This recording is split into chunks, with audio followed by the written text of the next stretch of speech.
안녕하세요. 저희는 스토리지이고요. 저는 벌이고, 저는 성입니다. 네, 오늘은 캐릭터 아카이브이자 보이스 에세이인데요. 그 주인공은 바다님이십니다. 안녕하세요. 네, 안녕하세요. 김바다입니다.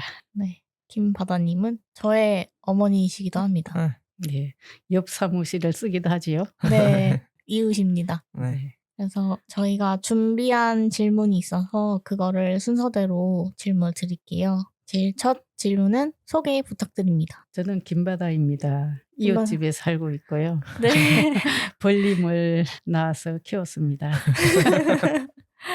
그렇군요. 네. 그러면 이제 다음 질문이 활동명이 있으신가요? 인데요. 김바다라는 이름이 활동명이신가요? 네, 그게 필명이기도 한데요. 제가 뭐 글을 쓰면서 활동하고 있는 이름입니다. 어쩌다가 김바다가 되셨어요? 제가 본명이 좀 이렇게 말을 하면 사람들이 잘 못 알아듣기도 하고, 그래서 이 글을 발표하면서 필명을 사용해야 되겠다 생각하고 저희 아버지께 필명을 좀 지어 주십시오 했는데 한 3가지를 지어 주셨어요. 그래서 그 3가지로 이제 이 원고를 써서 이렇게 응모를 했죠. 공모전 같은데. 그런데 계속 떨어지는 거예요. 그 3 이름 다. 그래서 제가 안 되겠다. 그래서 제가 바다를 좋아하고, 바다는 뭐 모든 오염된 물도 정화를 하는 작용을 하기 때문에, 그래서 진리의 바다에 빠지자 이래 가지고 김바다로 지었는데 다들 부러워하는 거예요. 내가 먼저 지을 걸 이러면서. 원래 이 필명은 먼저 사용한 사람이 거의 임자거든요. 그래서 잘 지었다고 생각하고 그 이름으로 지금도 작품 발표하고 활동하고 있어요. 그렇군요. 바다 예쁩니다. 네, 다들 부러워하고 있죠. 한 번 들으면 그냥 다 잊어버리지 않고 기억을 해줘서 저도 잘 지었다고 생각을 하고 있습니다. 그러면 그 이름을 언제부터 사용하셨어요? 그게 이제 1998년 정도 잡지에 동화나 동시를 발표하면서 사용하게 되었는데, 그러니까 굉장히 오래되었죠. 그러니까 제가 작품 활동하면서 사용하게 된 이름인 것 같습니다. 진짜 오래됐네요. 근데 제가 저희 어머니 바다님께서 그 이름 되게 자주 사용하고 좋아하셔서 아예 이름을 개명을 하면 어떠신가요? 그렇게 여쭤봤었는데 또 그거는 아니라고 하시더라고요. 2가지 이름으로 사용하면 좋아요. 제 그 김바다라는 그 사실을 좀 숨기고 싶을 때는 본명을 사용합니다. 그러면 잘 모르잖아요. 그쵸. 그래서 하는데 이번에 산후관리사 교육받으면서 본명을 하니까 너무 이상한 거예요. 나가 아닌 것 같고. 그래서 너무 이상해 가지고 이거 아닌데 막 이러고, 내가 김바다로 많이 살아온 게 적응이 된 것 같아요. 그럼 다시 생각이 바뀌셨나요? 개명 괜찮으실 것 같아요? 조금 후회는 되긴 했는데, 개명할 걸 그런 후회가 되긴 했는데 2가지 이름을 사용하는 게 좋습니다. 그렇군요. 그러면 다음 질문 드릴게요. 네. 얘기를 네. 김바다라는 이름을 말씀해 주실 때 계속 뭔가 이렇게 힌트처럼 주셨잖아요. 어떤 일을 했는지 느낌이. 맞죠. 왜냐면 우리가 그 전에 물어보지 않았으니까. 그쵸. 네. 그것에 대해서 더 얘기를 해보면 될 것 같은데요. 좋아요. 질문은요. 네. 무슨 무슨 일을 하고 계신가요? 저는 어린이 책에 글을 쓰는 글 작가입니다. 그 어린이 책은 뭐 동시, 동화, 그다음에 청소년 소설, 지식 정보책, 그림책 이렇게 여러 종류가 있는데, 저는 청소년 소설은 아직 쓰지 않았지만 그림책이나 동시, 동화, 지식 정보책에 글을 썼습니다. 지금도 쓰고 있습니다. 네. 작가님. 네. 몇 년 하셨죠? 제가 뭐 공부한 거는 1996년부터 공부를 하기 시작해서 2000년에 등단을 하고, 그러면 지금 원래 25년째 작가 생활을 하고 있습니다. 대단하시네요. 진짜. 그러면 몇 편을 내셨는지도 기억하세요? 지금 거의 단행본으로 나온 게 28권인가 우와, 한 30권인가, 뭐 공저도 있으니까 한 30권 정도 되는 것 같고, 잡지에도 발표를 많이 했죠. 근데 그 일반 어른들은 그걸 잘 모르시더라고요. 동화, 동시 이렇게 쓰신다고 하면은 네. 그림책도 포함해서 생각을 하셨는데 그러니까 이제 구분이 가더라고요. 예, 어린이 책에서는 이제 그림이 꼭 들어가니까 응. 글 작가, 그림 작가 이렇게 음. 두 분류로 나눌 수 있고 또 거기서 그림책 작가, 동화 작가, 동시인, 뭐 청소년 소설가 뭐 이렇게 나누고 있는데 두 가지 뭐 글 작가, 그림 작가 이렇게 나누면 될 것 같고요. 요즘은 이제 그림을 다 하는 작가들이 많이 나오고 있어요. 그리고 그림책 분야에서는 글 그림 하는 작가가 자기의 뭐 생각과 의도를 잘 표현하니까 출판사에서 굉장히 선호를 하고 그리고 그런 분들이 또 많은 작품을 내고 있어요. 어쩌다가 하게 되셨어요? 작가를? 네. 작가를 한 이야기를 하면 좀 긴데요. 벌림이 아주 아기 때 한 3살부터 이 글쓰기를 시작한 것 같은데 제가 우리 자식들한테 엄마가 뭔가를 하는 사람이라는 걸 해줘야 되겠다 이런 생각이 들어서 엄마가 뭐 작가다 뭐다 이렇게 약간 전문가 같은 그런 직업을 가진 사람이 되어주는 게 좋겠다고 생각해서 어쩌다 보니까 글쓰기 어린이를 지도하다 보니까 또 작품을 써야 되겠다고 생각이 들어서 작가의 길로 가게 되었습니다.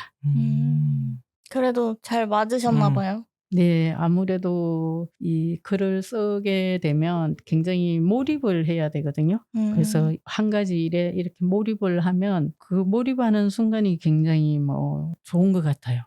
그래서 거기서 행복감을 많이 느끼고 그래서 요즘도 이렇게 이야기에 몰입을 하다 보면 이거 참 좋구나 이런 생각을 하고 또 자식처럼 작품이 남잖아요. 맞아요. 그러면 굉장히 뿌듯하죠.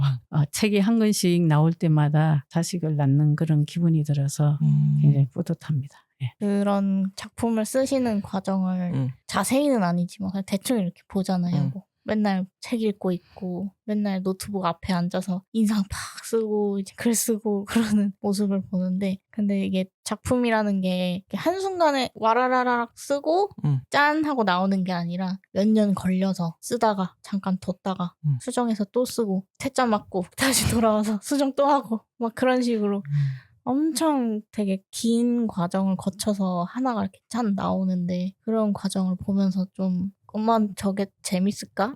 이런 생각 참 많이 했었어요. 그렇죠. 굉장히 그 과정이 힘들어요. 이 쓰는 과정도 그렇고 책이 한 권이 책을 나오기까지 출판사 투고하고 그다음에 딱지 맞고 거절 맞고 또 맞고 그러는 과정에서 굉장히 힘들고 또 책을 이제 출판사에서 계약을 하고 그 작품이 나올 때까지도 시간이 굉장히 많이 걸려서 그쵸. 기다리는 것도 힘들고 그 글 쓴 내용을 다 잊어버린 뒤에 교정지가 와요.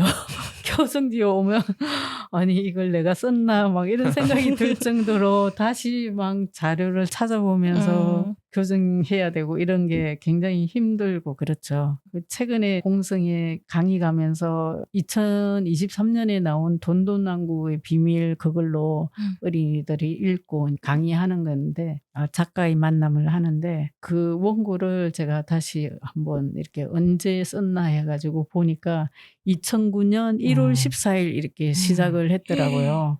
그래서 2009년. 그게 2023년에 나온 거거든요. 그리고 이제 그 2012년 이때 굉장히 막 원고 수정을 집중적으로 하고 막 이렇게 했는데 계속 퇴짜를 맞은 거예요.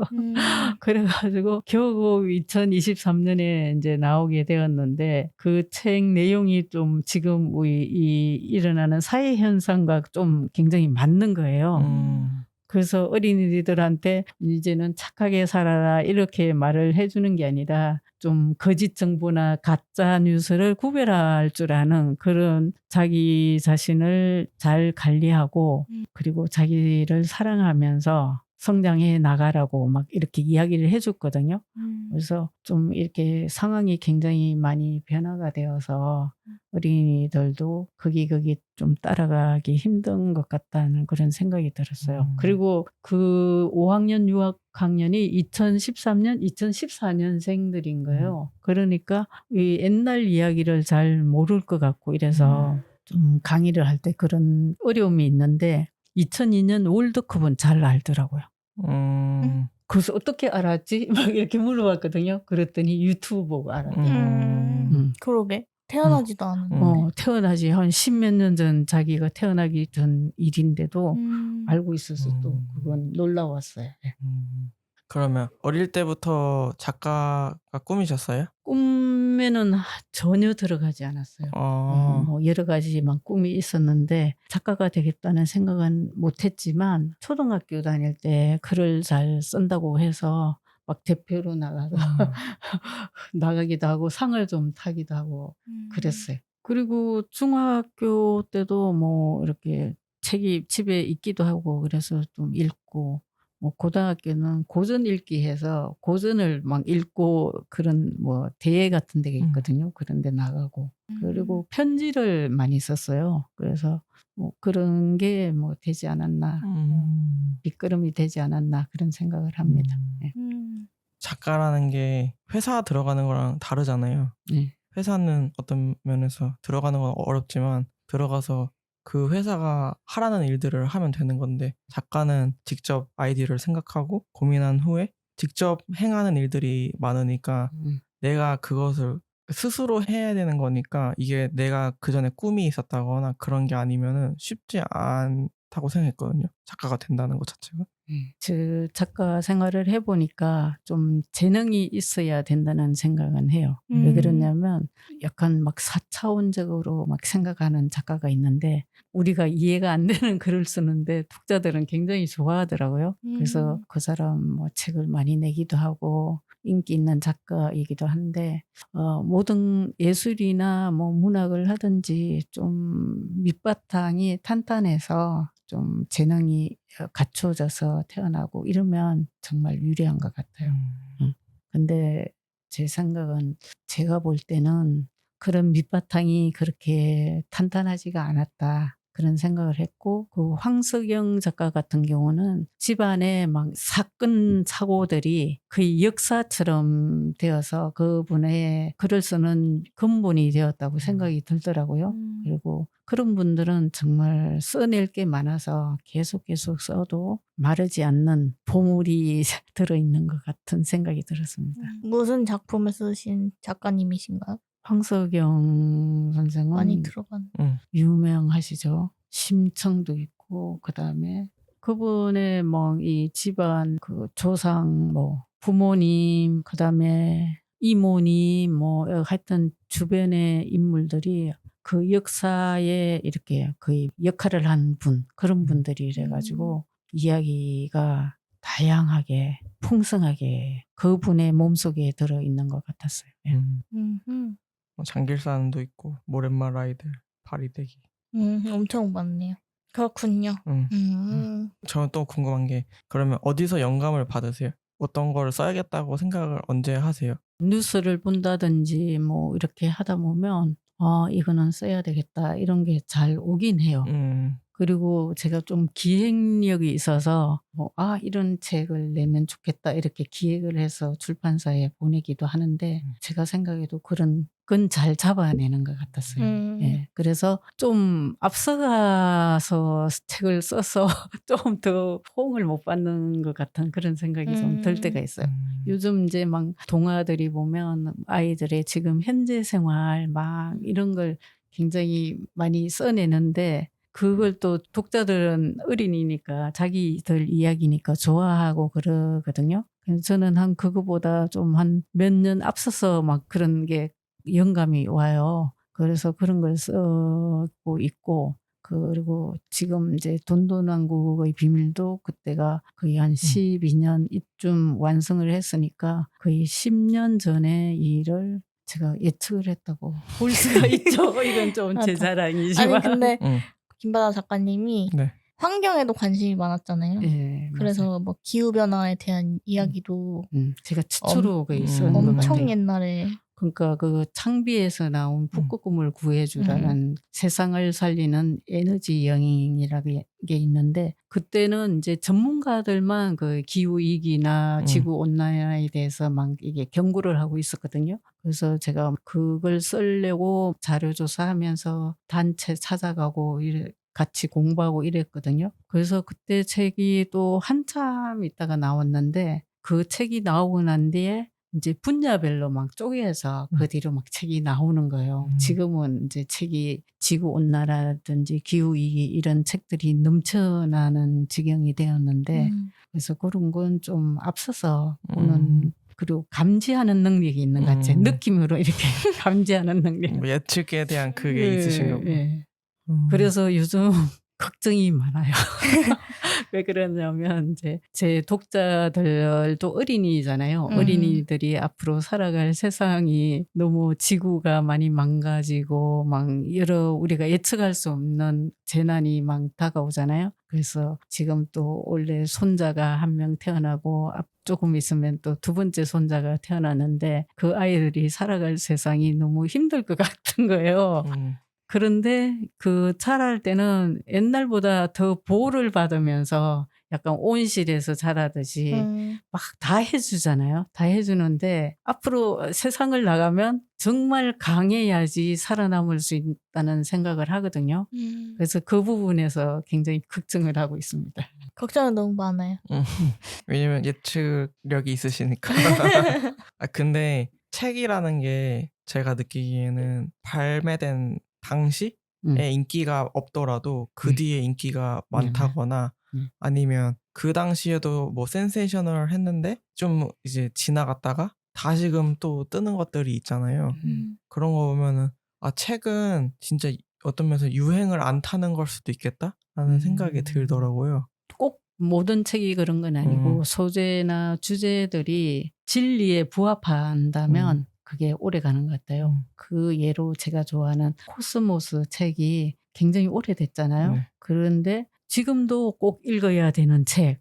그다음에 뭐 유시민 작가는 그 무인도에 간다면 그 책 한 권을 들고 가겠다 이런 말을 한 거예요. 그 책을 저도 한 두세 번 읽으면서 처음에는 막 넘어가지 않고 이해가 안 되고 했는데 쭉 읽다 보면 굉장히 빠지면서 읽는데 세상의 뭐 역사라든지 지구가 태양계 뭐 우주가 어떻게 생겨나고 그다음에 생물은 어떻게 생겨나서 지금까지 오고 이런 이야기를 하니까 다양하게 알 수 있거든요. 그래서 저는 중학생은 꼭 읽어야 된다. 이렇게 이렇게 부모님들한테 권해주고 있어요.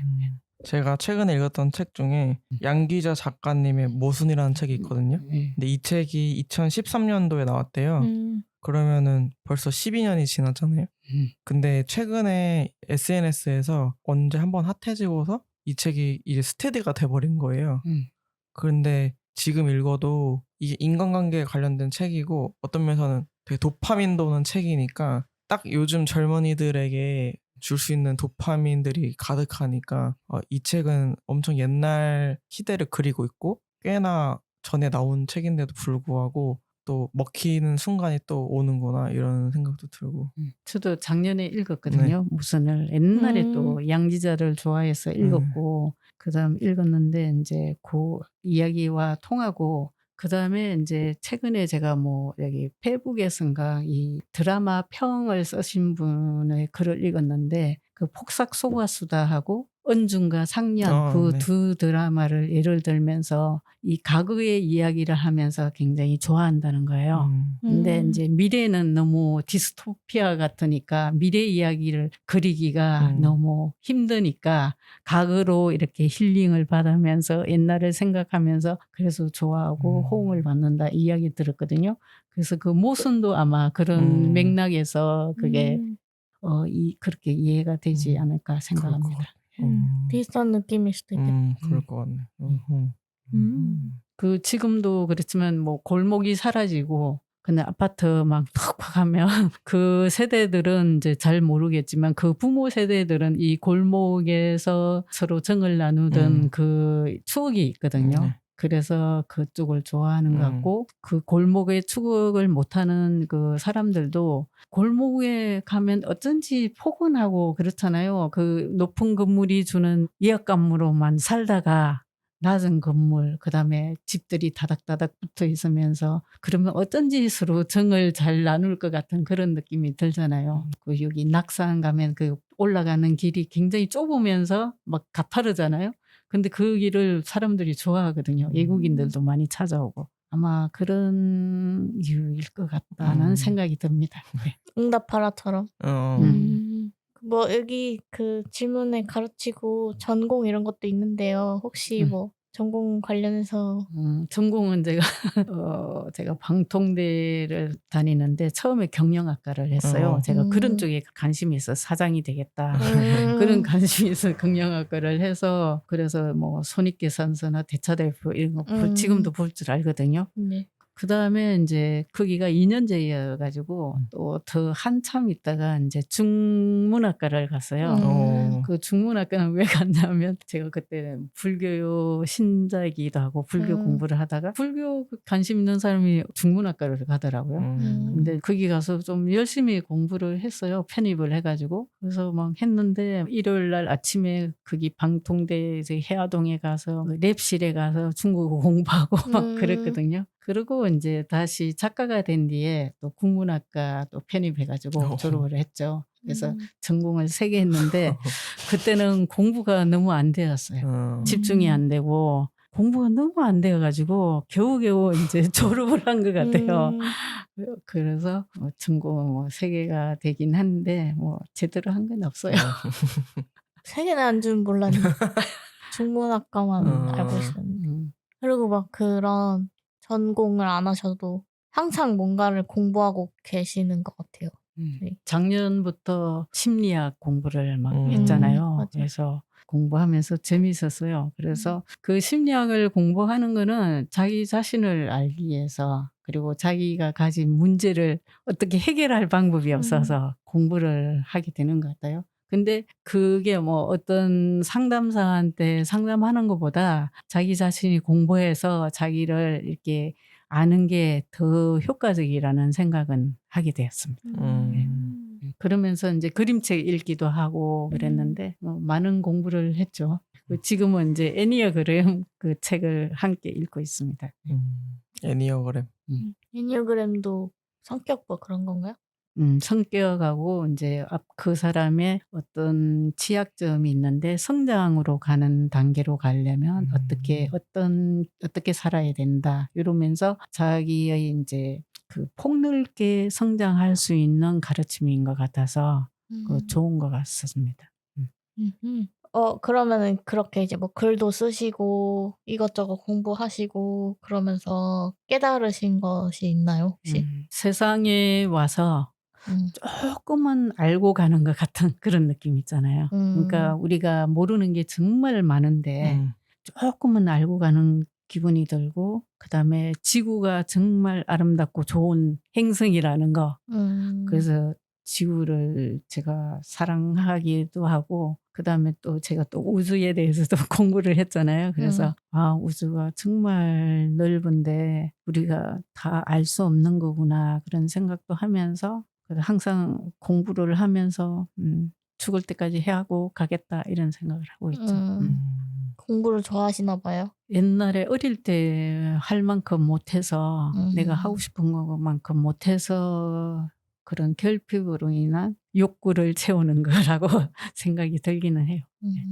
근데 재미있고 좋아요. 알고 싶은 게 많으신 거 아닐까요? 예 맞아요. 알고 그 세상을 다 알고 닮은 싶어요. 거 아닐까요? 그래요? 저는 별로. 그러니까 뭔가 벌님이 이런 분야를 꼭 알아야겠다 이런 건 아닌 것 같은데 무언가를 다룰 때라든지 뭐 예를 들어서 적어도 컴퓨터 프로그램을 다룰 때라든지 아니면 무언가를 뭐 만들 때라든지 그거를 많이 찾아보고 알아가고 그런 게 좀 닮은 건가? 뭐 그럴 수도 있고. 제가 에네어그램 그 검사를 해봤거든요. 네. 검사를 해보니까 OW4로 나오는데 O형이 세상에 모르는 것이 있으면 안 된다 이거예요. 그래서 모든 걸 알아야 된다 그런 형이더라고요. 그래서 공부를 좋아하고 학구파 이런 형이구나. 그래서 계속 파고들구나 이런 생각을 하고 있습니다. 그래서 글 한 편 쓰실 때도 자료 조사를 엄청 많이 하고 그러면 그때 이제 저는 이제 강제로 그 지식에 대해서 주입을 받고 사실 알고 보니 뭐 이런 거였다 막 이러면서 잡지식이 많이 생깁니다. 옆에 있으면. 좋네요. 네. 왜냐면 듣기만 하면 되잖아요. 그런데 이제 이 책을 쓰는 사람들이 그 한 권을 쓰려면 정말 여러 가지 막 많이 알아야 되잖아요. 그리고 오류가 있으면 안 되니까 막 정확한 지식을 전달하려고 하는데 그 책 한 권을 읽는 사람은 그런 생각을 하지 않고 읽잖아요. 그런데 정말 그 사람이 진수가 들어있으니까 이 책을 읽을 때 이 사람이 정말 열심히 썼구나 이 생각을 하면서 읽어주면 좋겠어요. 책을 읽을 때. 맞아요. 그리고 이제 좀 뭔가를 새로운 걸 알게 되면 막 주변 사람한테 알려주고 싶잖아요. 근데 이제 가까이 있는 딸이다 보니까 제가 막 거의 주입하듯이 그렇게 이야기해 준 경우가 많은 것 같습니다. 저는 한 귀로 듣고 한 귀로 흘리고 전 지식이 남아있고 그렇습니다. 네. 그러면 다음 질문 해볼까요? 다음 질문은요. 네. 최근에 새로 시작한 것이 있나요? 인데요. 요새 제가 뭐 취미생활은 못하고요. 취미생활을 하려면 또 그만큼 시간을 떼내야 되면 막 제가 정신이 이렇게 분산되면 지금 하는 일을 잘 못하기 때문에 그걸 안 하는데 이제 최근에 이제 수락휴라는 그 노원에 생긴 자연휴양림이 있거든요. 거기에 가서 벌님과 같이 가서 차도 마시고 점심도 먹고 했는데 요즘 다른 건 좀 별로 없고. 산책도 많이 하시잖아요. 예. 제가 산책을 좋아하는데 특히 이 나무가 많은 숲속을 좋아하는 것 같습니다. 그리고 물이 흐르고 있어야 되고 항상. 그래서 여기 불암산에 가면 참나무들이 많아서 굉장히 막 키가 크거든요.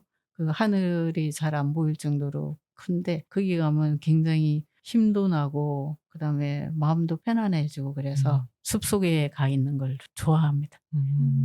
그래서 여기 당현천도 좋지만 그 불암산 같은 산속에 산책하는 게 저는 정말 에너지를 얻는 것 같고 높은 산에 가도 막 힘이 나고 그렇거든요. 그래서 아무래도 저희 부족한 나무를 산에 가서 충족시키는 것 같습니다.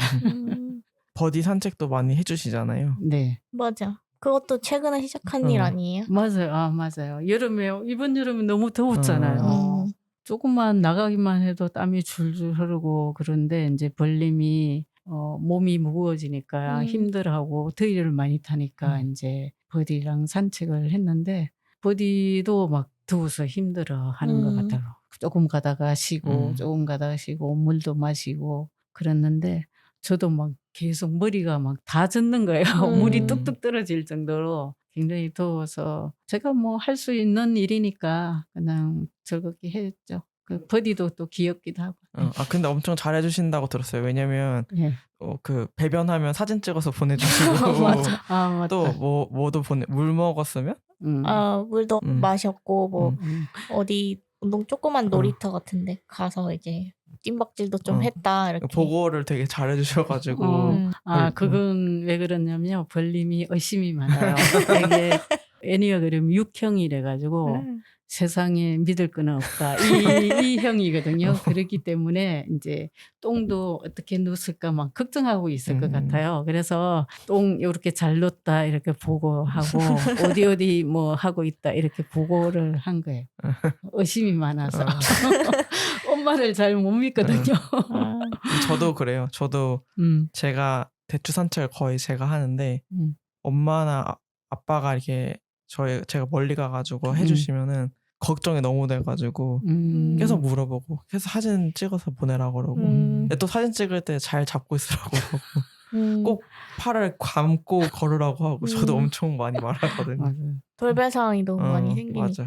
근데 이제 저는 이제 완전히 믿고 맡길 수 있는 근데 이제 상태가 산책을 해 보니까 정말 개를 안 데리고 산책할 때는 그냥 위를 보고 가잖아요. 그러니까 개와 같이 가면 바닥을 봐야 되잖아요. 맞아요. 바닥에 뭐가 있는지 버디가 뭘 이렇게 냄새를 많이 맡고 또 막 혹시 먹을 수도 네, 있으니까 보다 맞아요. 보니까 배변을 치우지 않은 게 많이 흔적이 음. 있어서 '와 이럴 줄 몰랐다.' 이러고 음. 정말 '욕 먹겠다.' 이런 생각을 음. 했어요. 다들 똥 좀 잘 치우시길. 네 맞아요. 개 키우면 그건 기본적으로 음. 깨끗이 치워야지 개를 싫어하는 사람들한테 욕을 먹지 않을 것 같아서요. 맞아요. 그거는 완전 기본적인 상식이고 당연한 음. 건데 안 하는 분들이 많죠. 또 없으신가요? 네. 없어요? 네. 그것도 했잖아요. 산후 아 관리 그거 맞다. 교육. 산후관리사 저기 어. 교육을 받았죠. 그죠? 꼬박 4 시간씩 15 일간 60 시간 받았거든요. 기네. 예.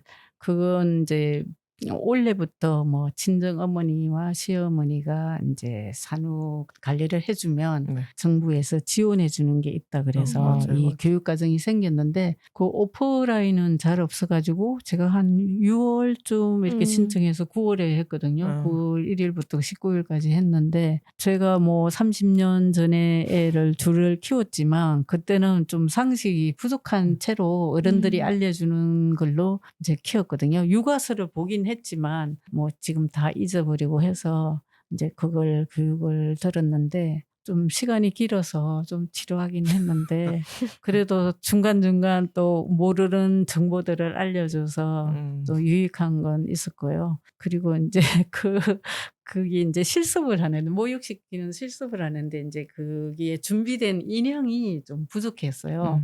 부족한데 인제 큰 인형이 있고 조그만 애 있고 한데 거기 오는 분들이 엄청 일찍 오는 거예요. 그래서 저는 한 빨리 가면 10분 전에 가는데 그분들은 한 40분 전에 오는지 거의 그런 것 같아요. 그래 가지고 가면 없어요.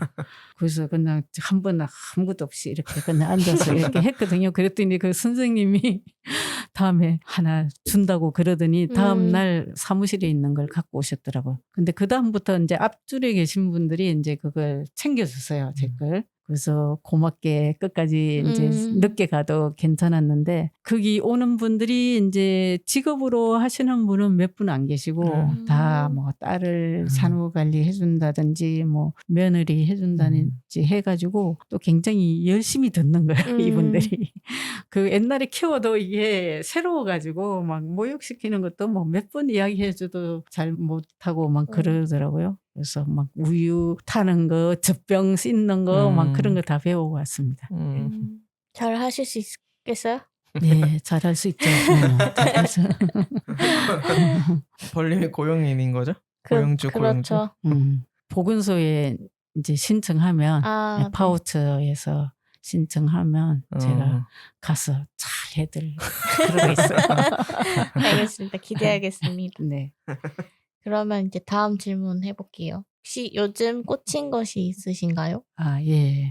제가 인제 작년하고 올해 좀 '글쓰기를 이제 그만해야 되겠다.' 이 생각을 좀 했거든요. 왜 그러냐 하면 새로운 작가들이 굉장히 많이 나오기도 하고 좀 기발한 뭐 동화나 이야기를 많이 써 가지고 제가 좀 '시대에 뒤처지나.' 이런 생각을 하면서 '인제 그만 써야 되나.' 막 그러면서 다른 공부를 했죠. 그 심리학 공부도 하고 뭐 철학 공부도 하고 그랬는데 최근에 인제 다시 '마지막 열정을 여기다 쏟아야 되겠다.' 그래 가지고 쓰기 시작했습니다. 그래서 낮에도 쓰고 밤에도 쓰고 새벽에도 쓰고 또 책도 새로 나오는 신간을 구해서 읽고 그러고 있습니다. 그래서 마지막 남은 에너지와 열정과 상상력을 다 끌어모아서 해 보려고 하고 있습니다. 네. 글쓰기에 꽂히셨다는 말씀이죠? 네. 동화 쓰기를 동화 하고 있습니다. 예. 저는 긴 이야기를 쓰는 게 좋거든요. 그러니까 긴 이야기 속에 내가 빠져서 그 이야기를 전개해 나가면 정말 또 이야기로 말로 할 수 없는 쾌감이 있습니다. 음. 아니 그러면 소재? 주제 이런 거는 정해지신 거예요? 옛날부터 이제 쓰고 싶었던 게 있었어요. 그런데 이제 그걸 조금 앞부분 시작해 놓고 못하고 있었던 거 그걸 다시 재구상을 해서 쓰려고 합니다. 네. 벌님은 다 읽어보셨어요? 그 내신 것들? 다 읽었다고는 말을 못할 것 같아요. 얼추 내용은 아는데 다 읽지는 못했고요. 제가 읽은 버전이 최종본은 아니었던 것도 많고 그런 것 같아요. 그러면 그 중에서 기억에 남거나 제일 좋았던 게 있어요? 재밌었다고 생각한 것이 있는데요. 시간 먹는 도깨비, 심어깨비. 심어깨비라는 책이 있는데 그 내용이 뭐냐면요. 재밌는 일을 할 때는 시간이 빨리 가잖아요. 네, 맞아. 근데 그것이 시간 먹는 도깨비가 옆에서 재밌는 시간 훔쳐 먹어가지고 빨리 가는 거예요. 근데 재미없는 시간은 안 먹어요. 아예 안 먹죠. 편식쟁이인 거예요, 도깨비가. 그래서 그런 컨셉에 대해서 되게 재밌게 봤었던 것 같아요, 그 책은. 그리고 미발표된 그런 작품이 있잖아요. 네. 푸른 달 학교? 맞다. 네, 그런 것도 있는데 그거는 이제 부모가 되려고 하는 사람들이 가는 학교라는 그런 내용이었는데 그것도 이제 막 지금 내용이 막 잘 기억이 나진 않지만 좋았던 것 같아요. 그런 상상을 한다는 게. 그게 이제 부모 자격증을 받는 학교인데 그 선생님이 어린이들인 거예요. 그러니까 그래서 이제 결혼을 해가지고 부모가 되려는 분들이 오는 거기 학교가 푸른달 학교고 여기서 이제 간 아이들이 선생님이 되어서 그렇게 하는 거였는데 이야기가 좋은데 출판사에서 계속 거절을 받아서 창고 속에 있습니다. 그리고 저희 막 출판사. 네, 알죠. 또 뭐야? 또 다른 나, 또 다나. 그런 것도 있고. 신인류 자립기라고 요즘 이제 어린이들 보면 이제 어떤 기사인가 어디서 이야기를 들었는데 한 반에 아이가 앉아 있으면 그 아이 위에 6명이 있다는 거예요. 뭐 할아버지, 할머니, 친할아버지, 친할머니, 엄마, 아빠, 뭐 또 주변 사람. 그 사람들이 막 한 이야기가 막 있는 거예요. 그래서 자기가 자립적으로 이걸 판단을 하고 생각을 해서 뭔 행동을 못 한다는 거예요. 그래서 선생님이 그런 이야기를 한 것 같아요. 그래서 이러면 안 되는데 그래서 이제 신인류 자립기라고 했는데 이번에 이제 그걸 다시 꺼내가지고 지금 수정을 하려고 한번 쫙 읽었거든요. 그게 1권, 2권, 3권이에요. 분량은 그렇게 많지는 않지만 한 중학년으로 했는데 지금 읽어도 괜찮은 거예요. 그게 21년에 쓰기 시작해서 22년에 다 쓴 거더라고요. 그래서 그거 한번 정리를 하고 있어요. 그런 이야기가 필요한데 요즘 나오는 동화들은 보면 얘의 소원을 들어주는 이런 이야기가 많거든요. 뭐 요괴 이야기도 많고 또 저기 청천당 가자점 같이 그런 류의 이야기가 많아서 뭔 과자를 먹으면 뭐 자기의 고민이 해결되고 막 이런 게 많은데 너무 이렇게 살아면 안 될 것 같은 생각이 드는 거예요. 자기가 자립해서 해야지 힘들고 그런 걸 뭐 누가 자꾸 해결을 해주면 자기의 해결 능력이 없어지잖아요. 근데 출판사들은 그런 걸 계속해서 막 내고 있어요.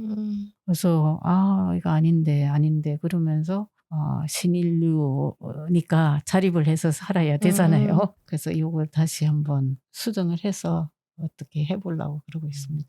좋은 내용인 것 같아요. 그런 조금 더 살아본 어른으로서 어렸을 때 이런 게 중요하다, 이런 게 중요하다 이제 깨닫는 것들이 있잖아요. 그런 거를 이제 이야기로 녹여서 창작을 하시는 거니까. 그래서 이제 어른들이 해줘야 할 거, 자식한테 해줘야 할 건 좀 자립하게 하는 거. 스스로 자기 몸도 관리하고 또 정신 건강도 관리하면서 좋은 걸 찾아 먹고 먹는 것도 그렇죠. 중요하잖아요. 그냥 아무거나 먹으면 안 되니까. 지금 찔리는 사람. 그런 걸 좀 그렇게 살아가도록 이렇게 지도해 주는 게 정말 필요하다는 생각을 많이 하고 있어요. 예. 저희는 자랄 때 뭐 거의 자립적으로 자랐거든요. 시골에서 자라고 뭐 형제도 많고 부모님은 바쁘고 이러면 자기 할 일은 다 자기가 해야 되고 모든 걸 또 어른하는 일도 해달라 안 그래도 눈에 보이니까 알아서 도와드리고 해야 될 거 하고 막 그랬거든요. 하여튼 잘 정리하셔가지고. 네. 근데 저는 그런 거 있어요. 원고를 요즘엔 잘 안 보여주시거든요. 네. 김바다 작가님이 그 숨겨놓은 원고들을 잘 안 보여주시는데 그 이유가 제가 너무 딴지를 많이 풀어가지고 이 캐릭터가 이 말을 하는 게 맞아? 이러면서 자꾸 이렇게 지적을 하다 보니까 공개를 안 해주시네요. 네. 한번 해주세요. 때가 되면 하겠습니다. 네. 그러면 작품 활동 열심히 잘 하시기 바라고요. 다음 질문은요. 좋아하는 것들이 어떤 것들인지 말씀해 주시면 되는데요. 아까 말씀하시면서 산책, 숲속을 걷는 것을 좋아하신다고 하셨고 네. 또 뭘 좋아하시나요? 조금 중복되는 이야기이긴 한데 제가 이제 뭐 책을 남이 쓴 책을 읽고 또 드라마도 보고 영화도 보고 하지만은 역시 내 이야기를 만들어가는 게 더 몰입감도 있고 새로운 에너지가 생겨서 행복하더라고요. 그래서 좀 내가 창작하는 걸 진짜 좋아한다 이런 생각이 들었어요. 그리고 특히 긴 이야기 쓰려면 굉장히 많은 에너지가 필요한데 요즘은 좀 에너지가 딸리긴 하지만 그래도 긴 이야기 쓰는 게 재미있고 좋고 몰입도 잘 되고 그렇습니다. 그래서 토지를 쓴 박경리 작가님, 태백산맥을 쓴 조정래 작가님 같은 분이 진짜 대단하다는 생각도 들고 막 존경심이 막 퐁퐁 솟더라고요. 그래서 그 장편 쓴 분들은 정말 다시 재평가를 해줘야 되는 것 같습니다. 예. 그만치 많이 쓰실 거예요? 지금 에너지가 좀 딸려가지고요. 그렇게 긴 글은 못 쓰고 쓰는 데까지 한번 써봐야죠. 뭐. 또 좋아하는 거 있으시잖아요? 좋아하는 거요? 응. 뭔가요? 커피 좋아하시잖아요. 맞다. 커피는 정말 좋아하죠. 제가.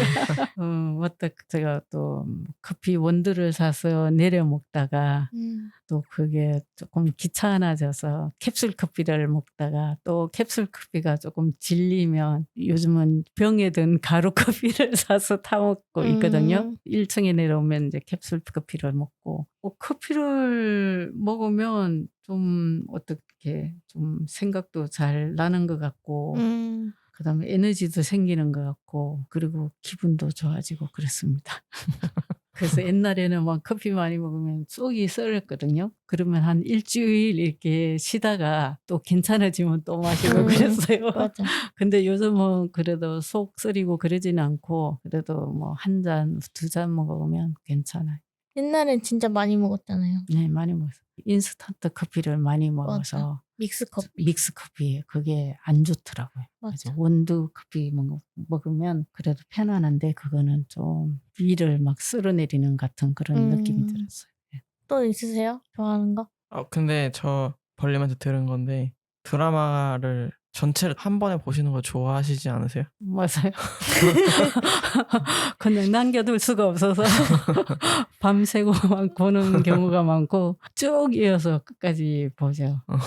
이번 최근에 본 거는 은중과 상년인데 그것도 15화래 가지고 굉장히 길었거든요. 근데 남겨두고 다른 일을 할 수가 없어 가지고 계속 봐가지고 끝까지 봤습니다. 그걸 또 닮으셨죠? 그렇죠. 저도 남겨두지 못합니다. 너무 궁금해서요? 네. 예, 그냥 다음 화를 누르고 있어요. 맞아요. 다음 화를 누르고 있고 끝까지 봐야만이 인제 이게 다 본 거고 조금 남겨두면 궁금하기도 하고 뭔가를 안 한 것 같아서 견딜 수가 없어요. 그렇구나. 맞아요. 많이 보세요? 드라마나 영화나 같은 거? 드라마를 좀 더 보는 것 같은데 뭐 괜찮다 그러면 보고 보다가 좀 아닌 것 같으면 안 보고 특히 인제 배우가 출연하는 거 좀 보는 경향이 있어요. 김남기라고 김고은 나오는 건 좀 찾아봐요. 챙겨보세요. 예. 꼭 보는 것 같아요. 그분들의 연기가 마음에 들으세요? 네. 그 김남기가 연기하는 거 보면 굉장히 진정성이 느껴지면서 또 드라마를 그 사람도 약간 자기에 맞는 걸 고르는 것 같아요. 실망하지 않고 김남길 배우도 나온 거 보면 역시 이러고 김고은도 좀 그런 것 같아요. 그렇군요. 그러면 벌님이 생각하셨을 때 또 좋아하는 거가 뭐 있으신 것 같아요? 아, 채소를 좋아하지. 맞아요. 풀 좋아하죠. 풀 종류 좋아해가지고 특히 이제 쌈밥을 좋아하고 쌈 싸 먹는 걸 좋아하거든요. 그래서 그 채소들을 많이 먹죠. 있으면 음, 뭐 그냥 많이 맞아. 먹고 그러고 그리고 그거 뭐지 땅콩도 견과류, 네. 견과류를 진짜 좋아하고 다람쥐 같아요. 저 생각난 게 언제 벌님이 어머니가 해주셨다는 계란말이를 같이 먹자고 줬거든요. 그래서 점심에 같이 먹는데 뭔가 기존의 계란말이랑은 다른 향이 나는 거예요. 그래서 왜 이렇게 향이 나지? 이러면서 먹었는데 벌님이 같이 먹더니 자기도 향이 난대요. 이게 뭐지? 하고서 어머니께 여쭤봤더니 로즈마리였나? 맞아. 그래서 로즈마리 향이 나는 계란말이를 처음 먹었거든요. 그래서 벌님이 항상 스페셜한 맞아요. 레시피를 하신다고 창작 요리. 어릴 때부터 그렇게 먹고 네. 살았어요. 뭐 색다른 거 잘 네. 넣죠. 그 막 이상한 거 많이 넣었죠. 그 막. 그 옥상에 이제 깻잎 따고 파 뽑아가지고 오는데 로즈마리 심어놨거든요. 그래서 새싹이 난 거예요. 로즈마리 위에. 지난번에 한번 따가지고 빵 할 때 쓰고 그다음에 위에 새싹이 나서 보드라운 것 같아서 그걸 땄어요. 그래서 같이 넣으면 되겠다 하고 넣은 거죠. 그러니까 그런 창작 요리를 즐겨 하십니다. 근데 옛날에 비해서는 좀 줄었어요. 맞아요. 옛날엔 더 어렸을 때는 진짜 별의별 거를 다 넣어가지고 먹을 때마다 엄마 제발 이런 거 넣지 말라고 이러면서 먹었는데 근데 요즘에는 그 로즈마리는 오랜만에 신선한데 이런 느낌으로 먹었습니다. 전 굉장히 특별했어요. 아니면 막 파인다이닝들이나 그런 맞아요. 데서 실험적인 요리를 많이 하잖아요. 맞아요. 그런 걸 항상 먹고 산 거죠. 벌림은. 그런 거죠. 좋아하는 것도 다 말씀하셨어요? 네, 말했어요. 네, 넘어가겠습니다. 그러면 다음 질문은요. 최근에 듣거나 본 것 중에 기억에 남는 스토리가 있나요? 인데요. 네, 있지요. 뭔데요? 7월에 손자가 태어났잖아요. 첫 손자가. 그 신생아실에서 이제 있는 아기를 창밖에서 보았는데요. 정말 조그맣죠. 조그맣고 눈도 못 뜨고 있었는데 그다음에 이제 산후조리원에서 이제 퇴원해가지고 집에 왔을 때 갔는데 그때도 굉장히 작아가지고 그랬는데 그때 제가 막 감기기가 있어가지고 걔 애기한테 옮길까봐 얼른 왔거든요. 그날 원래 밤에 자기로 하고 갔는데 그 아들하고 며느리한테 미안했는데 그 다음에 이제 또 가끔씩 가서 보면 이 애기들이 젖을 빨고 분유 젖꼭지를 빨고 그 다음에 막 그 트림을 하고 그 다음에 소화시키고 막 똥 싸고 이런 과정이 그 아이들도 엄청 힘들어 보이더라고요. 그래서 생각을 해봤죠. 엄마 뱃속에 있을 때는 그냥 간으로 영양을 그냥 다 섭취를 하다가 이 세상에 나와서는 직접 입으로 빨아야 되잖아요. 그다음에 이제 이 위도 막 직선으로 되어서 이 소화기관도 완전하지가 않고 그런데 그걸 소화시켜야 되고 트림을 하려고 그러면 막 꿈틀꿈틀 거리면서 굉장히 막 힘들어하는 거예요. 그러고 나서 이제 트림을 하면 좀 안정을 취하고 이러는데 이 아기들도 이 살아가기 위해서 정말 힘들게 애쓴다 이 생각을 했어요. 옛날에는 그냥 뭐 먹고 자고 먹고 자고 해서 아기들도 그냥 쉽게 자라는 줄 알았는데 이번에 손자를 보고 나서는 이 아기들도 이 살아가기 위해서 엄청난 에너지를 쓰면서 노력을 하면서 또 먹어야 자라니까 먹는데 힘쓰고 땀을 뻘뻘 흘리면서 먹고 그다음에 또 트림하기 위해서 막 용트림 하듯이 막 몸을 움직이고 이런 거 보니까 이 아이들도 참 치열하게 살고 있구나 이 생각을 했어요. 그러면서 이 아이들이 이제 엄마 자궁에서 세상에 나올 때도 굉장히 고난이도를 힘을 많이 줘가지고 나오잖아요. 그 나와서도 이제 살아가는 게 힘들고 자라야 되고 이 성인으로 커야 되고 하는데 얘들도 참 쉽지는 않은 과정을 겪고 있구나 이 생각을 많이 하게 되고 그 요즘에 이제 동영상을 카톡에 올려주는데 이제는 막 소리내서 웃잖아요. 웃는 거 보면 아유 진짜 이 100일간 애써서 이렇게 웃을 수 있게 얘도 세상에 많이 적응을 했구나 이런 생각을 하게 됩니다. 그래서 아기와 의사소통이 안 되는 부모도 힘들지만 아기도 자기의 그 뭐 어떤 상태를 표현을 못 하니까 얼마나 답답할까 그런 생각을 했습니다. 맞죠. 전혀 다른 세상에 나온 거니까 그치. 어떻게 보면은 직접 숨도 쉬어야 그치. 되고. 바쁘겠네요. 하나하나 깨우치느라고 힘들 것 같아요. 그 제가 이렇게 안으면 이렇게 가만히 있는 게 아니라 조그만 그 몸으로 막 꿈틀꿈틀하니까 떨어뜨릴까 봐 굉장히 조심스러운 거예요. 그러니까 걔도 속이 좀 불편하니까 계속 막 꿈틀꿈틀하는데 참 어떻게 해줄 수도 없고 굉장히 안타깝더라고요. 아기가 그냥 자라는 줄 알았는데 그게 아니었군요. 아니었어요. 아기도 엄청나게 노력하면서 에너지를 쓰면서 자기도 자기 몸을 키우려고 애쓰고 있더라고요.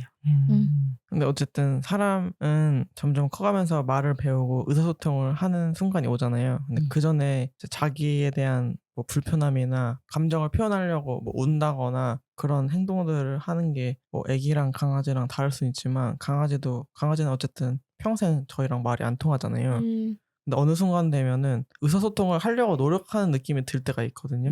얘가 지금 어디가 불편하다든지 아니면 무언가를 원한다든지 그런 거를 뭔가 자기만의 행동이나 언어로 이렇게 표현하려고 하는 게 느껴져요. 그러면 옛날이었으면은 무슨 말을 하는 거지 싶기도 하고 걔도 자기가 무슨 말 하고 싶은지도 모르는 것 같은데 요즘 이제 저랑 대추는 오랜 기간 같이 하니까 뭐 지금도 사실 무슨 말인지 모르겠지만 얘가 그래도 무언가를 표현하려고 하는구나. 얘가 지금 어떤 거를 뭔가 말하고 싶은 거구나 그런 거는 좀 보이더라고요. 애기도 이제 말하기 전에까지는 엄마한테 혹은 가족한테 나의 지금 무슨 뭔가를 이렇게 표현해야겠다 해서 운다거나 뭔가나 하는 거겠죠. 특히 이 손자는 생존 전략이 뛰어나다고 내가 생각을 했거든요. 걔는 조금만 불편하면 울고 막 그러는 거예요. 그래서 그냥 안 울고 이렇게 있으면 그 부모들이 그냥 가만히 둘 텐데 얘가 표현을 하니까 걔가 원하는 대로 해주게 되더라고요. 그래서 머리가 똑똑해지려나 막 그런 생각을 하고 있어요. 근데 또 요즘에는 안 운대요. 우는 일이 드물대요. 이미 다 최적화가 된 거죠. 이 환경과 나의 의사표현이 엄마 아빠와 할머니가 나의 말을 다 알아듣는 거죠. 그래서 안 울지 않을까요? 근데 그것도 있던데요. 엄청 졸려서 그러니까 우는 이유가 맞아요. 너무 졸려서인가? 아니면 졸린데 못 자서인가? 안 졸린데 졸려서 뭐 정확히 모르겠는데 아마 졸린데 잘 못 자겠어서 그런 거 잠에 아닐까요? 대한 무언가가 있다고 하더라고요. 이제 다음 타자. 네, 기대가 됩니다. 그럼 어쨌든 벌님이 아기를 낳으면 더 가까이서 보실 수 있잖아요. 네, 뭐 맨날 맞아요. 맨날 보실 수도 있고 그러니까 또 다른 느낌이 드실 것 같아요. 네, 그리고 맞아요. 딸이 낳은 거잖아요. 그러니까 더 느낌도 다를 것 같고. 맞아요. 저희 오빠는 낳지 못했으니까. 네. 그 손자를 보니까 이어진다는 느낌이 들었어요. 그러니까 이제 유전자가 이어져 내려간다는 그런 느낌이 들었어요. 그렇군요. 그럼 다음 질문 드릴게요. 다음 질문은요. 2026년의 계획은 무엇인가요? 인데요. 혹시 계획이 있으신가요? 2명의 손자가 생기잖아요. 네. 이 세상에 없던 아이가 2명이 오니까 제가 어린이 책을 쓰는 작가로서 이제 손자들의 성장을 도울 수 있는 역할을 해야 되겠다는 생각을 했어요. 그래서 첫 손자도 가서 제가 막 책을 좀 재밌게 읽어줬거든요. 그것들이 엄청 좋아하는 거예요. 그래서 그 아들은 책에 있는 글씨대로 막 이렇게 재미없게 목소리도 비슷한 톤으로 읽어주니까 애가 재미없어 했는데 내가 막 글 내용하고 달리 그림을 보면서 막 재밌게 해주니까 좋아하는 거예요. 그래서 책 읽어주러 오라고 막 그러잖아요. 그래서 이제 거기도 가끔 가야 되고 여기 벌님이 낳은 아기한테도 제가 또 막 책도 읽어주고 이야기도 해주고 해야 하니까 그 일을 좀 정상 정성을 들여서 하려고 그래요. 한 36개월까지 이제 뇌 발달이 거의 왕성하다 그러니까 그때까지는 이 할머니로서 좀 역할을 하겠다 이렇게 마음을 먹고 있어요. 그리고 이제 다른 한 가지는 제가 뭐 만나서 시리즈를 한 권 썼거든요. 만나서 시리즈를 3권까지 쓰려고 2권, 3권을 이제 쓰려고 해요. 그건 어떤 내용이에요? 내용을 말하면 안 되니까 시리즈로 이렇게 하려고 하는데 시리즈 1편은 나온 거 아니에요?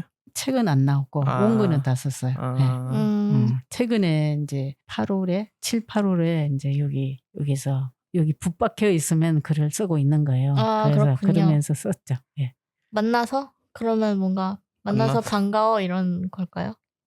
그 정도는 아니고 만나서 시리즈는 그 만난 주체와 이 아이와의 뭔가를 해나가죠. 모험을 하든지 아니면 뭔가를 또 해요. 그래서 상호작용을. 예, 그래서 여기도 보면 아이가 좀 주체적으로 나와요. 그리고 걔를 만나서 일어나는 일. 그다음에 이제 두 번째도 이제 그렇게 만나서 오는 좀 옛 이야기하고 또 연결이 되는데 그걸 넣으면서 좀 써보려고 하는데 그거는 조금 답사를 가야 돼가지고 조금 시간이 걸릴 것 같고요. 또 3권은 이제 그거는 좀 제 상상력이 많이 들어가는 건데 그것도 재미있을 것 같아요. 예. 그래서 그거 계획하고 있어요. 네. 요즘은 그런 시리즈가 더 인기가 좋아서 그리고 한 권 딱 나오는 것보다 이렇게 시리즈 나오는 게 아이들도 독자들도 좋아하고 뭐 출판사도 좋아하고 쓰는 작가도 괜찮은 것 같아요. 그래서 그렇게 해보려고 그래요. 그렇군요. 이제 손자들은 벌림의 애기든 이제 오빠분의 애기든 할머니가 내신 책을 읽으면서 성장하는 거잖아요. 그렇죠. 할머니가 써준 책이야 이러면서. 맞아. 많이 써놓으세요. 다를 것 같아요. 왜냐면 다른 분들은 사서 어떤 누군가 잘 모르겠는 작가분이 써가지고 그걸 읽는데 그런 것도 엄청 좋잖아요. 되게 좋은 아이디어나 좋은 막 뭔가를 이렇게 감정을 전달해주고 학습을 해주는 책들도 되게 좋은데 그게 할머니가 쓴 거야. 막 바로 옆에 있어. 그러면 그런 거 아세요? 옛날에 사이코 만든 감독이 누구지? 알프레드 히치콕. 알프레드 히치콕 손녀분도 문학을 공부하신 건지 영화를 공부하신 건지 그런 걸 하셨대요. 근데 이 알프레드 히치콕 감독의 영화가 너무 대단한 영화니까 학교에서 그 영화를 배웠대요. 그러면서 뭐 이건 어떻게 했는지를 뭐 알아오시오 이랬는데 바로 집에 히치콕이 있으니까 할아버지한테 가가지고 이거 어떻게 한 거임? 이렇게 물어서 그거를 그대로 적어놨다고 막 그러더라고요. 와, 그런, 되게 좋다. 그런 일화가 있었는데 그런 것처럼. 그렇군요.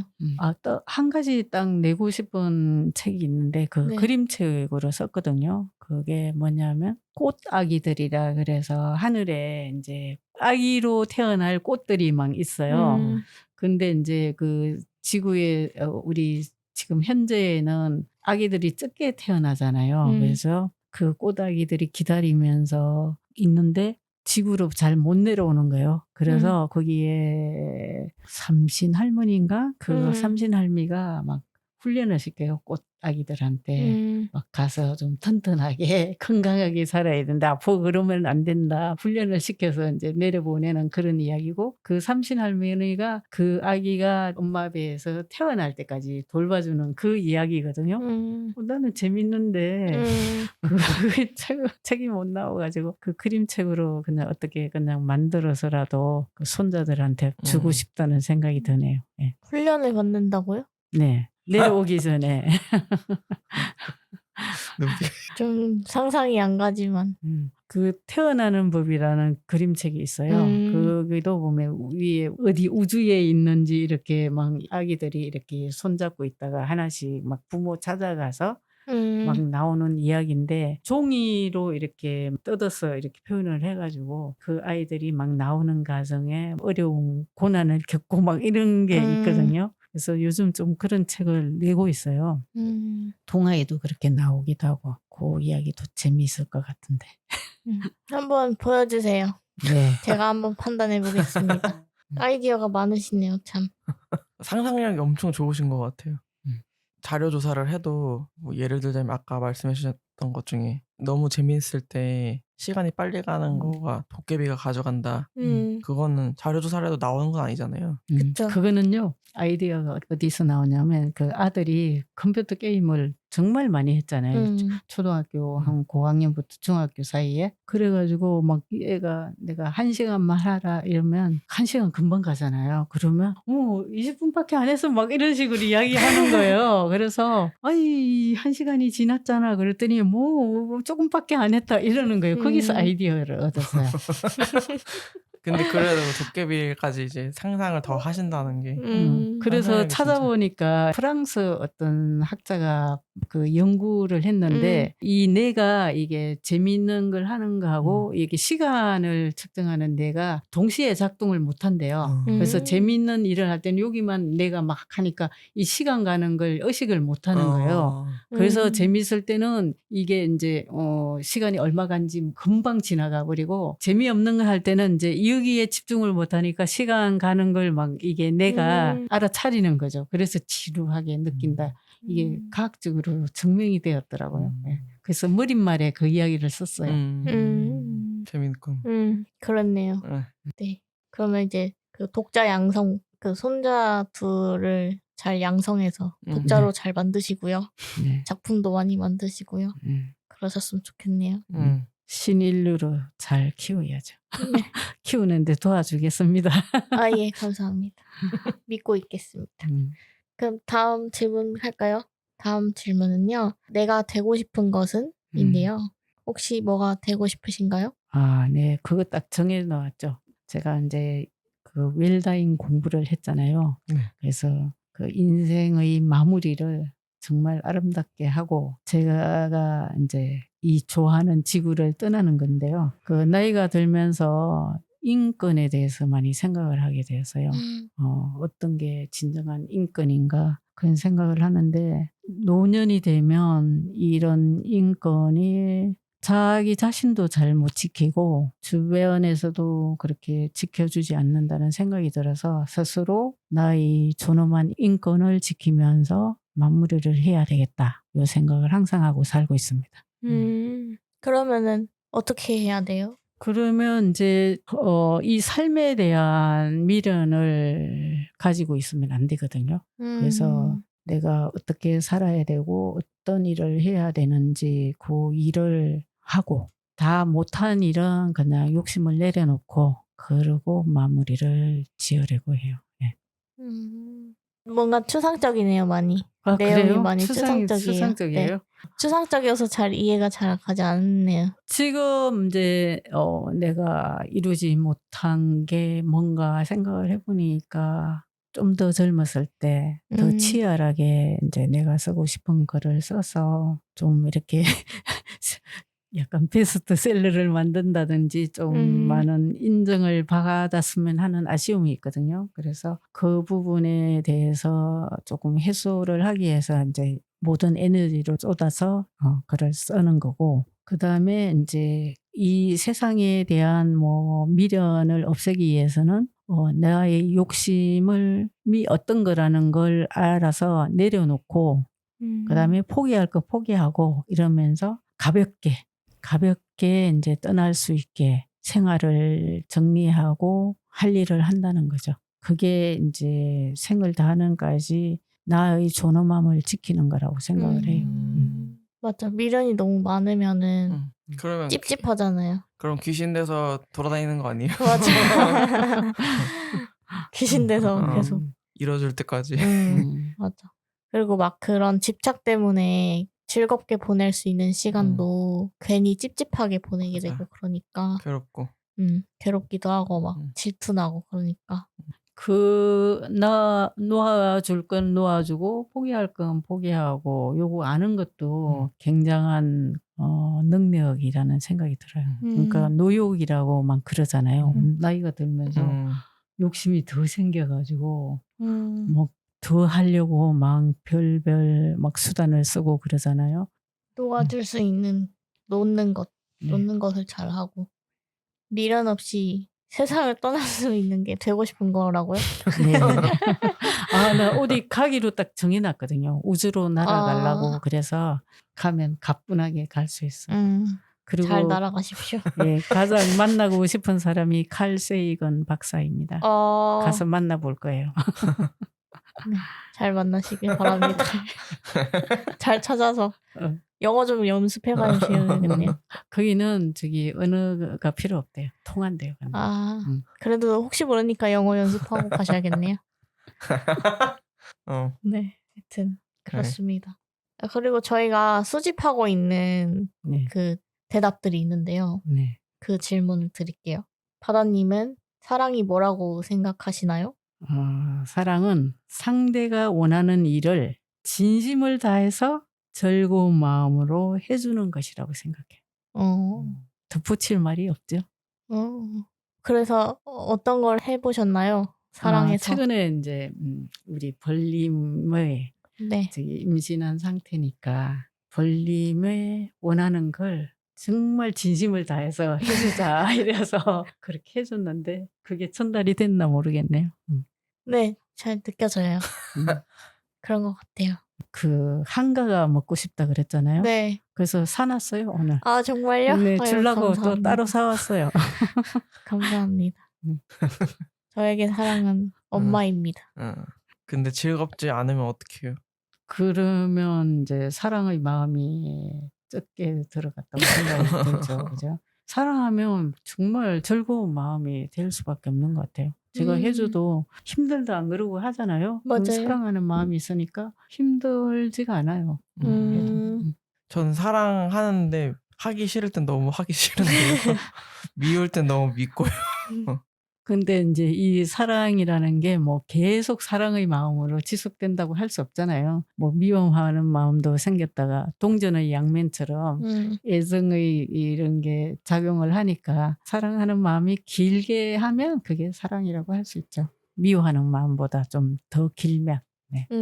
사랑하는 마음이 조금 더 길면 중간중간 미워해도 된다. 비율을 넘기지 않고.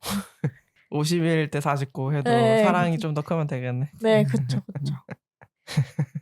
그러면 이제 다음 질문도 있는데요. 네. 다음 질문은 어른이 된다는 것은 뭔가? 그것도 좀 생각을 해봤는데요. 후배들에게 삶의 길을 제시해 줄 수 있는 사람이 나는 어른이라고 생각해요.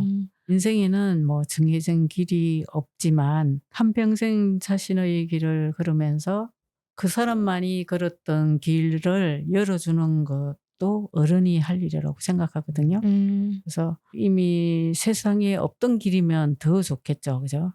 그리고 최근에 이제 우리나라에서 어른으로 대접을 받는 분이 김장하라는 분이거든요.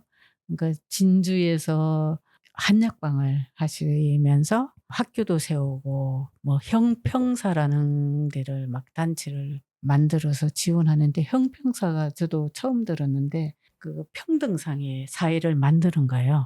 차별이 없는.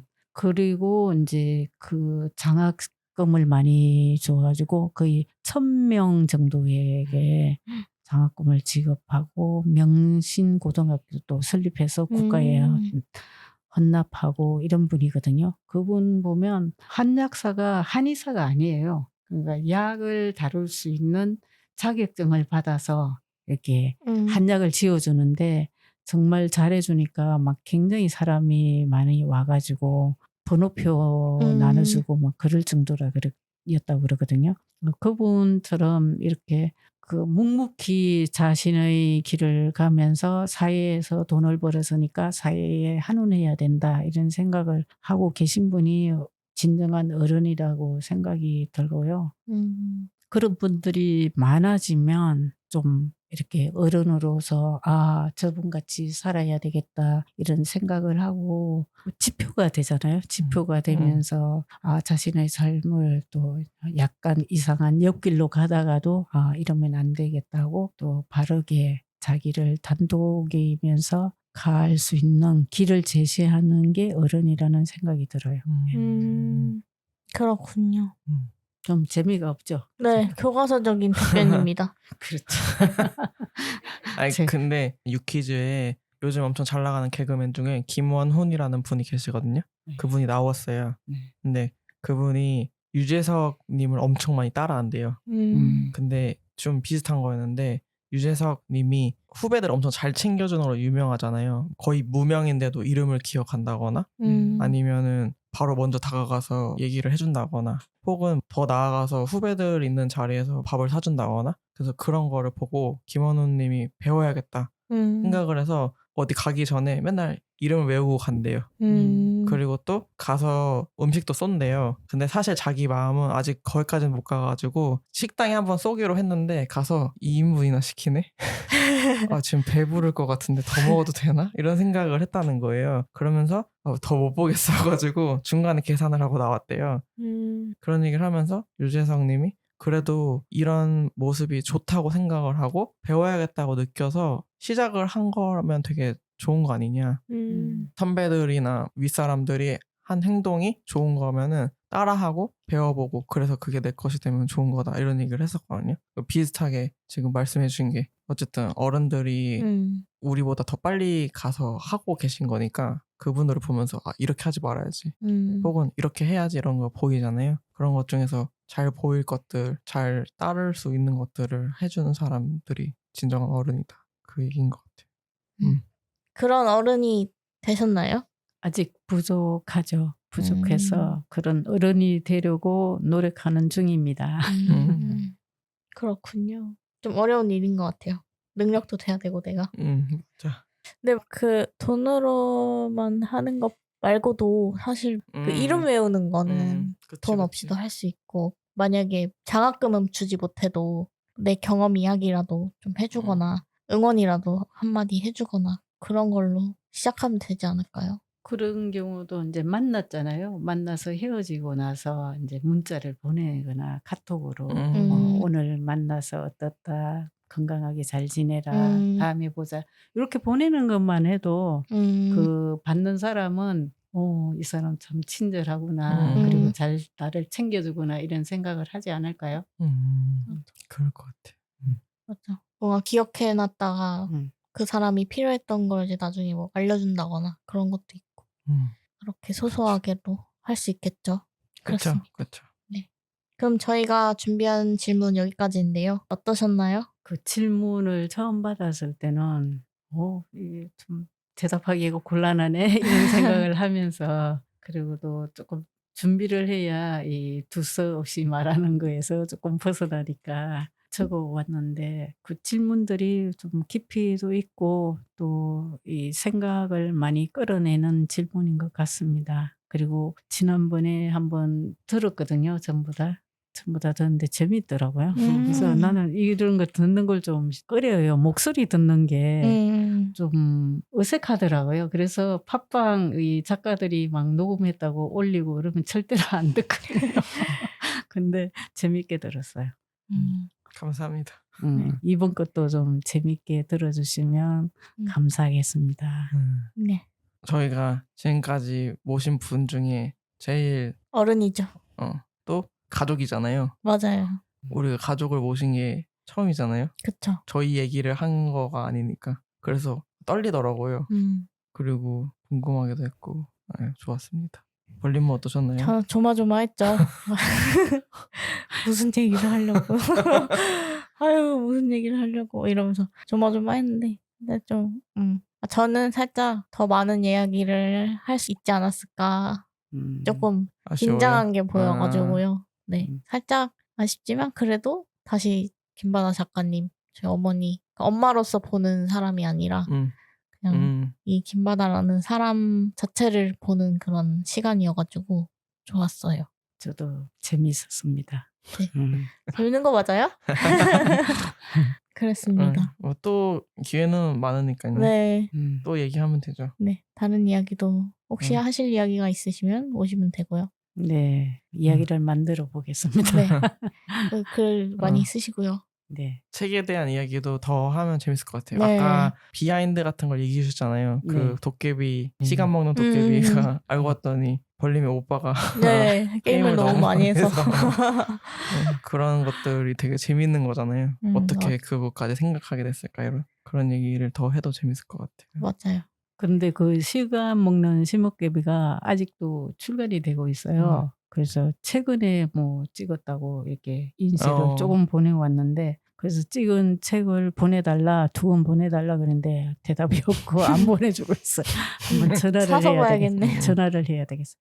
하여튼 네 오늘 와주셔서 감사합니다. 예, 선생님. 저도 감사합니다. 두 분의 깊이 있는 대화를 해서 좋았습니다. 감사합니다. 네, 감사합니다. 그럼 여기까지 바이바이. 네, 바이바이.